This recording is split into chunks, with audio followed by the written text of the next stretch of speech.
and welcome to the North American Ag Spotlight. I'm Chrissy Wozniak.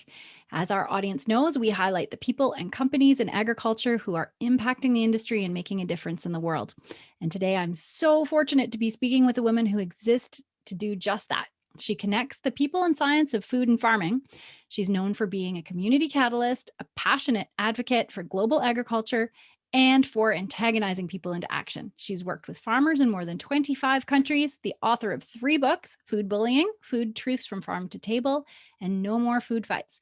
She's also host of the Food Bullying podcast. I would like to welcome Michele Payn. Welcome, Michele, and thank you so much for being here. Hi, thanks for having me. I'm so excited to be with you today, Chrissy. So I understand you were born into dairy farming. So can you tell me a little bit about your background? I was indeed, and I'm still a Holstein breeder today. I grew up in Southern Michigan on a registered Holstein farm and went to Michigan State University, where I then worked in the international dairy genetics business, which then led me to the National FFA Foundation in agriculture education, which then led me to open my own business about 20 years ago, which is really hard to believe. And so I've been working as a professional speaker and an author since that time, and really work to try to connect people in food with the farm side of the plate. That's awesome. And you're the host of the Food Bullying podcast. So why did you choose that media type to get your message out? Well, we started podcasting in conjunction with the launch of my food bullying book because we thought that it was a medium that would be able to reach more people. And I actually worked with Liz Green on that podcast. And it was really interesting to hear the questions that came in from listeners, as I'm sure you probably have experienced yourself. Yeah. And in your new book, Food Bullying, you address this bizarre situation that we find ourselves in these days, where marketing labels and misinformation, they're used to bully and demonize people about their eating choices. So what led you to write a book that is devoted to that issue? Well, my first 2 books actually really led up to that book, because when I finished Food Truths from Farm to Table, which is my second book, I knew that I couldn't get all of the food truths into that book. You know, there's 40,000 products in the average grocery store in the United States. And so I was convinced that we are being manipulated around our food choices. And I was able to find some research that pretty clearly proved that from the neuroscience arena. And I had already started writing the book at that point, because I saw very clear examples all the time from all over the world, unfortunately, how people are bullied about food. Right. It's really interesting, because when you look in the States alone, food is a $5.75 trillion business. Wow. And that's trillion with a T, in case I'm not enunciating. Huge business, right? It is, yeah. And when you look at the opportunities to create confusion and emotionalism through fear, unfortunately, that is a very rampant problem across the grocery store and restaurants. And I think that it's probably true on both sides of the border. I mean, have you had that experience, Chrissy? Yes, absolutely. Yeah. Yeah. And it's funny, food labeling is it really turned into this source of inconceivable mistruths. And it's really become a battleground for those involved in agribusiness. So can you explain the problem and kind of where it stands right now? Sure. So I sorted through a whole lot of FDA, EPA, USDA documentation when I was writing the book to try to find the labels that weren't BS, which bullspeak is what I'm referring to when it comes to the book. And it's interesting, because I do think that we have a bit more of a labeling problem here in the States than you do in Canada. I know that, for example, around GMOs, you have some pretty strict regulations, and we have a butterfly, you know, so right. That's one example. But really, the reason why food bullying matters from a business standpoint, from an agribusiness standpoint, is because it's removing choice. It's removing choice on the farm. It's removing choice in the store for consumers. I happen to believe that farmers should be allowed to farm as they choose to, as they best see fit for their land, their animals, and their family and their business. And unfortunately, we have a variety of tools being taken away, whether that's particular chemistries, whether it's increased regulations, whether it's the fear that's created, for example, in the dairy aisle. Way back when our BST was first released, did we really have to label milk as hormone free? Because that's a myth.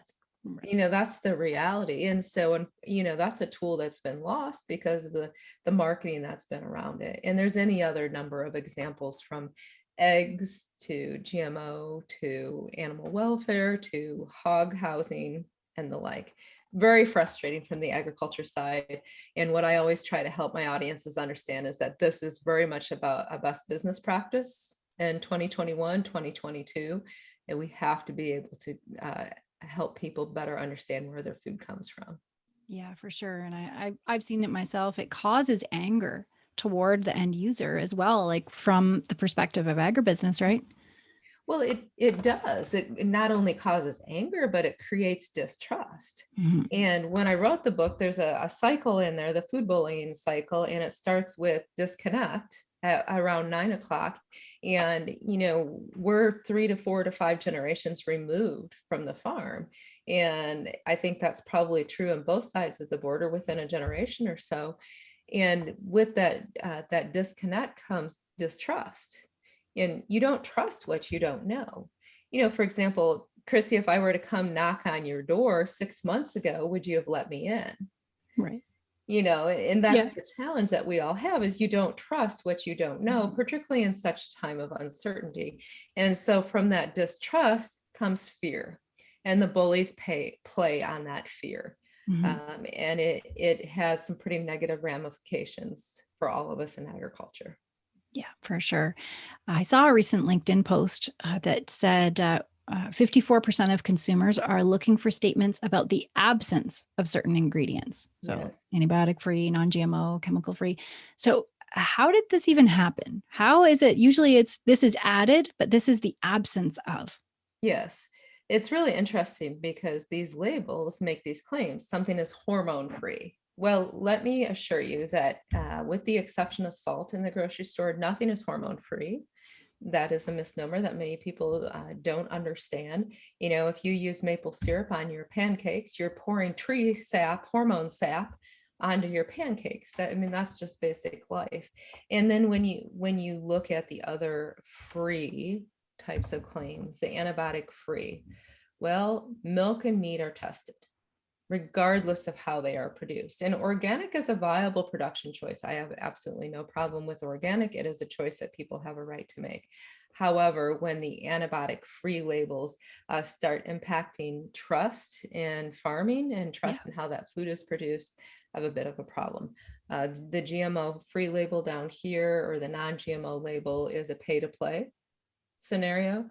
So the butterfly that I referenced earlier, I get a little irritated, shall we say, when I go to Aldi and the bag of miniature bell pepper or miniature peppers that I used to buy that has had no genetic modification are not one of the dozen products on the market that can be genetically modified and are approved for that. They have the butterfly on. And it's not necessary. It's again about preying on the fear that people have. And unfortunately, much of this has been created around the activist. And the challenge that we have is that today, and hopefully soon to be post-pandemic times, people trust farmers at an incredibly high level. During COVID, the trust in farmers and respect in farming actually ratcheted up. Celebrities and sports figures went down, which is awesome, right? Yeah, Great. I think that was one of the most amazing things that's come out of this is people paying attention to the food supply. Yes, but will it go away? Once everyone's comfortable again and food's readily available, we'll have to see, right? Yeah, it'll be very interesting, but I do think that we really have an opportunity, and part of that is agriculture's responsibility, in my opinion. We have to do a better job of understanding the opportunity for emotional connection, because again, neuroscience and psychology clearly shows that if we want to be able to connect with people to overcome misinformation and disinformation, it's time to change the way that we do things. Yeah, for sure. So in your opinion, why do you think it's been so easy to trick the public into believing these outright lies? Like, do you think it was just for the money, or is it what do you think it is? I think there's any number of forces. If you consider a playground and you think about where the bullies prey on kids, there's the swing set and there's the slide. And sometimes maybe it's to steal money. Sometimes it's just the ego factor. Well, that's no different than the grocery store. We have companies that want to ratchet up their image. So there's different restaurants that have their own clean label. And I always wonder, does that mean they wash their food? They wash their hands? Like, why? Because without any definition, there's no distinction. And if it's not a federally mandated label, a federally regulated label, it's not worth the paper it's printed on, frankly. And so you have some that are trying to look like they're doing social good. You have others that frankly have been bullied by activist organizations, particularly around animal welfare, particularly around GMOs. And so that's part of their reason. But clearly profit is a huge motive for many, the same as it is in our business. Mm-hmm. And the challenge is that people are disconnected. And when you haven't been on a farm or ranch in 5 years, which some studies show that most Americans haven't been, if you haven't been on a farm or ranch in 5 years and you haven't talked to a farmer, and that's a hint for anyone who's out there watching or listening to do perhaps a better job of connecting with non-agriculture people, because those conversations make a huge impact when it comes to overcoming this fear and bullying. For sure. And in food bullying, you detail a 6-step action plan to overcome food bullying and relieve guilt, because I've seen that too in consumers, that guilt of, am I feeding my family properly? Or, are they going to be healthy? Am I going to kill them? Am I going to give them cancer? So how does this empower the consumer? How does the 6-step action plan empower the consumer? It's about really knowing about the science and the source and the system of where your food is raised. If as a consumer, you can know either the science or where the food is raised or the system in which it's approved in, you stand a much better chance of overcoming food bullying.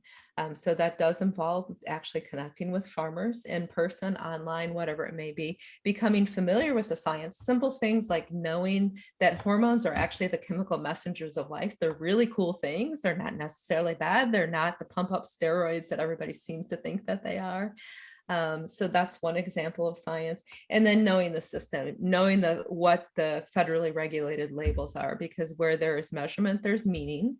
And where there's definition and regulation, then that label is a worthwhile label. So for example, here in the States, that's the whole grains label. That's a USDA certified organic label. Those are measured and monitored types of labels. Natural, clean, farm raised, sustainable, green, clean, and all that, again, BS. So being able to know the science, know the source, know the system. And the other thing, Chrissy, that I always challenge people that I don't know, I think it's a worthwhile discussion, is to know what your own standards are. Because when I go to the grocery store, I'm not a very nice person, probably, because I get very frustrated. My husband, if he sometimes will just hold up a package of food to me just to watch my reaction, because I just get so mad about it. The smoke starts blowing out off of my head. Oh, I get it. I do the same thing. Yeah, I have to put on blinders, literally. Mm-hmm. I just have to force myself to get through it. But one of the things that I wrote about in food bullying and that I speak about is that if you know your own health, environmental, ethical, and social standards, you can overcome any bullying. My ethical standards include things like we have a responsibility to feed the world. My ethical standards include things like animal rights activists don't have a right to tell me how to care for my animals. I'm sure those are very different ethical standards than yours and then anyone who's watching. And that's perfectly fine because they're mine. And if we all know where our standards are, then hopefully we can use that to overcome those bullying out there, because I literally will look at some packages and laugh. Yeah. I think you have to do that at some point. Definitely. Yeah. And that's a really good point. Really getting better at anything is looking at yourself. Yes. Right. And defining yourself. So I really like that. That's really good. Well, and it's kind of hard when you have to write your standards for the whole world to see. Yes. Yeah. Yes, for sure. Yes. And you mentioned before about animal welfare. So how is animal welfare playing into the issue? I think it's really interesting because clearly anybody who cares for animals know that is a 365-day year concern. Mm-hmm. The challenge is that there's a lot of extreme animal rights groups that have done some pretty radical things. Canada and the States, where I am, and they have been extraordinarily gifted at playing to consumers' emotions. Mm-hmm. to voters' emotions and very strategic in bringing groups together. Agriculture's response has been data and science and getting defensive. It Yeah, doesn't that's a good work. point. Yeah. And the challenge that we have is that the science clearly proves that we have to connect with the emotional part of people's brains. For example, if we want to talk about antibiotics, that's processed in a different part of the brain than what sustainability and animal welfare is. So if you want to talk about antibiotics, that's perfectly fine. But number one, don't lead with it. And secondly, attach it to sustainability and attach it to animal welfare so that people's brains can actually process it positively, if that makes sense. Yeah. Yeah. And there's been so much misinformation that's been put out there. And, anthropomorphism is very real, the humanization of animals. And, we've all hugged a mouse, hugged a rodent. Yeah. My family has as well. So I'm not judging. I'm not going to be a hypocrite. But the challenge that we have is we have this anthropomorphization, say that 5 times fast. And we have a multi-billion-dollar companion animal business. Yes. And that Follow the means money. that most people, when I start talking about our cattle, their reference point is their dog or their cat Right. that sleeps in a bed and goes to a groomer and can't walk outside when it's too hot. It's a very different look at animal care than what we have in agriculture. So we have to be a lot better at talking about why we do what we do with our animals. Yeah. Yeah, that's true. Like at this moment, I have 3 chicks in my kitchen. Oh, but we just, butchered 100 a couple weeks ago. Right. yes. So it's like the babies need extra help right now. So, but that's what people in agriculture understand is that, yeah, I love those little baby chicks, but they may end up in the freezer. Yes. Right. Means we respect their whole life. Exactly. And it's an honor and privilege to care for them, right? So Yeah. that they can provide food for others. And I think that's the point that we need to get across is it seems like we're doing these cruel things, but in context, they're actually not cruel. Yeah. Yeah, that's it.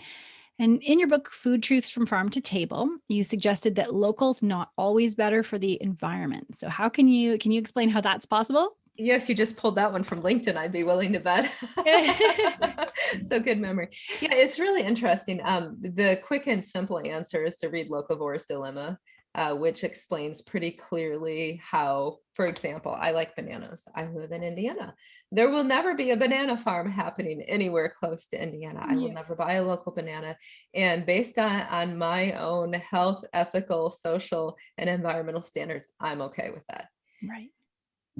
Because when you look, for example, at, let's talk tomatoes, and you live up by Ontario, so New York, Ontario, wherever you may be, think about growing those tomatoes in February and think about the electricity required to heat those greenhouses and the energy that's required.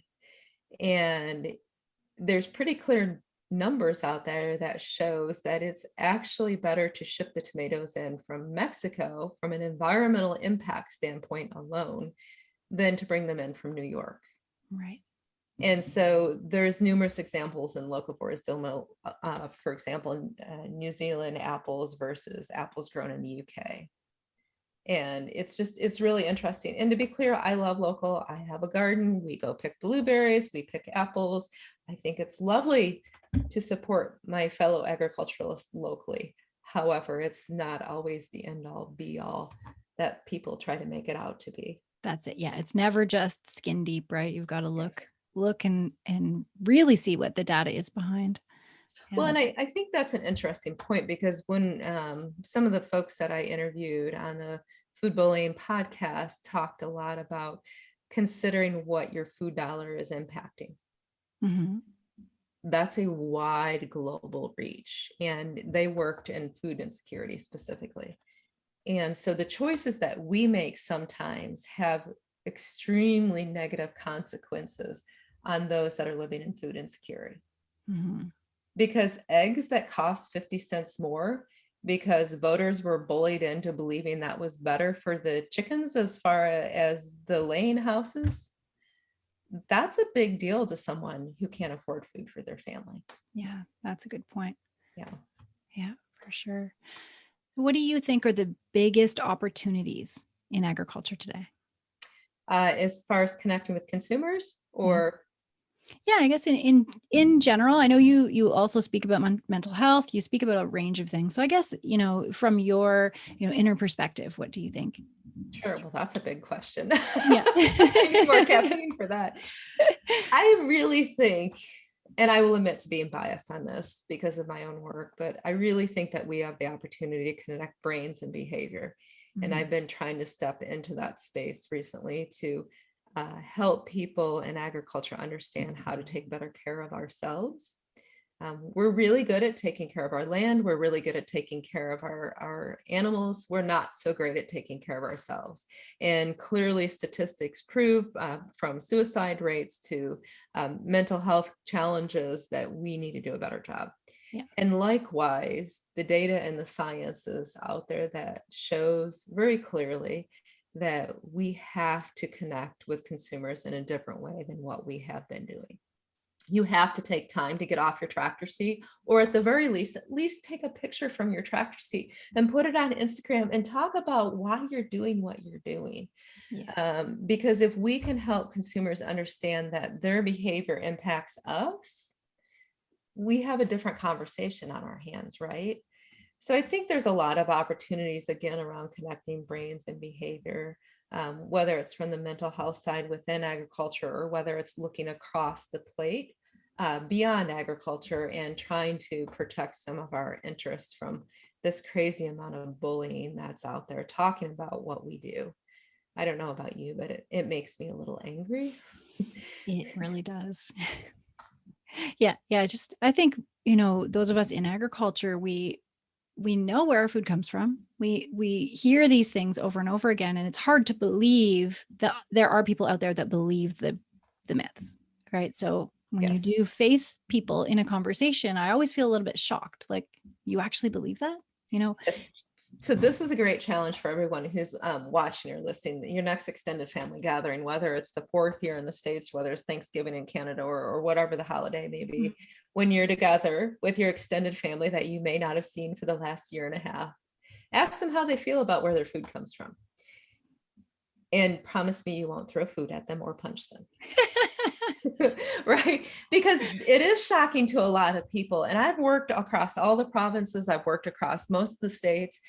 And even people in the most rural areas don't understand why you're out there spraying chemicals, folks. They think that you're like poisoning the land.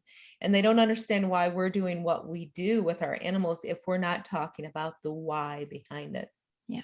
So that would be my number one message is please just get out there and have a conversation and show up as the humans of agriculture and care a little bit about each other because these times of uncertainty and the chronic stress associated with it is really taking its toll on the humans of agriculture. And we need to figure out how to do things differently. Definitely. Yeah. So one last kind of big question. Yes. What are you most passionate about? What gets you out of bed in the morning? Oh, that's a great question. So I always talk about, in one of my keynotes celebrating agriculture, I always talk about the promise, and the promise of agriculture is your legacy. And I point pretty clearly to my daughter who shows registered Holsteins. And that certainly is a passion, but I think my overall passion is trying to help the people of agriculture do better for ourselves. Mhm. And it's pretty wearing after 20 years, I'm not going to lie. Yeah. But I really strongly believe that we work in the best business in the world. And I think that I work with the very best people. And it breaks my heart when I see misinformations out there or when the people of agriculture are hurting themselves. I wish that I had a louder voice. I wish that I could do more to get those messages of agriculture out there. But I've come to the conclusion after 2 decades, it takes every single voice at every single opportunity, whether we really feel like doing it or not. And also takes sometimes stepping up and having the hard conversations within agriculture and giving people a little smackdown once in a while. That's it. And we all have that responsibility. Yes. Yeah. Yeah. That's great. So where can people find you? Where can they find the podcast and your books? Sure. So the podcast is available across all of the platforms. You can find me at causematters.com, and I am at Payn Speaker, and I'm spinning around right now. Oh, here it is. I had it up here the whole time. I'm so excited too, because this is the new calendar that I'm releasing. It's not available in Canada. I'm so sorry. But for everyone in the States, it's an agriculture's growth calendar, and it's filled with tips and tools around stress management for the entire year. And the first shipment of them is just coming in next week. So they're going to be shipped out. So I'm super excited about that. So check it out, causematters.com or Payn Speaker. Wonderful. Well, thank you so much for joining me today. Yeah, thank you for having me, Chrissy. And thanks for everyone who listened and watched. Yeah. Thanks to everyone. If anyone wants more information, the links will be provided in the show notes. Don't forget to subscribe to North American Egg Spotlight YouTube channel, and the podcast is available on Spotify, Apple, Stitcher, Amazon, wherever you listen to podcasts. And I'm assuming that food bullying is also available on all of them as well. It is indeed. Very good. Well, everybody have a great day. Thank you so much. Happy summer. Thanks.